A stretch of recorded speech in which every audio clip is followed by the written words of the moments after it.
If you've been scrolling through endless TV options, comparing screen sizes, smart platforms, and HDR claims, and you're still not sure which massive screen actually makes sense for your living room, this review is going to clear that up.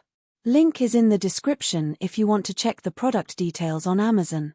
I've spent the last week setting up a 75-inch Sony BRAVIA in a typical family room, swapping a few older models out, and testing how it behaves with everything from Netflix binge marathons to a nightly PlayStation 5 session, so let's talk about what you really get when you press buy. First off, the size. A 75-inch panel is a conversation starter, but it also forces you to think about viewing distance. In my setup, a 12-foot Sofato TV gap, the picture fills the field of view without feeling like a wall of pixels. If your couch is closer than 9 feet, the sheer scale can make the edges feel blurry, especially with lower resolution content. That's why the Upscale everything you watch claim matters. The Sony processor does a respectable job taking 1080p streams and stretching them to 4K, smoothing out the jagged edges enough that you rarely notice the source quality. It's not magic, but for the everyday user who watches a mix of 4K Netflix titles and older DV drips, the upscaling is a practical time saver. Now, let's talk smart features. The TV runs Google TV with built-in Google Assistant, which means you can ask for a show, change the volume, or even dim the lights if your smart home is integrated. I found the voice search to be faster than typing on the remote, especially when I'm in the middle of a game and don't want to pause. All the major streaming apps are pre-installed, and because Google TV aggregates them in one interface, I no longer have to jump between Netflix, Hulu, Disney+, and the Sony app drawer. The downside. The interface can feel a bit cluttered after you add a few niche apps, and the recommendation algorithm occasionally pushes the same big-budget shows to the top, ignoring my indie film preferences. It's a minor annoyance, but worth noting if you like a highly curated home screen. Dolby Vision HDR is another headline that draws attention. In practice, the difference shows up most vividly when watching HD-enabled movies on a 4K streaming service. Dark scenes gain depth, and bright highlights pop without washing out. I paired the TV with a modest soundbar, and the visual punch made up for the lack of immersive audio. However, the HDR performance is only as good as the source material. A lot of YouTube content and older cable recordings stay in SDR, so you won't see the full benefit unless you're consistently watching HDR content.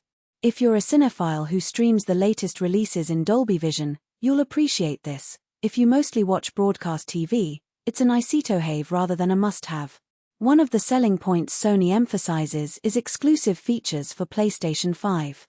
The TV includes a low-latency mode and an auto HDR tone mapping that adapts the PS5 output for better contrast. In my gaming sessions, the input lag felt negligible. I could react to fast-paced shooters without a noticeable delay. The auto HDR tone mapping also helped when I switched from a bright outdoor level to a dark dungeon. The TV preserved details in shadows without crushing them.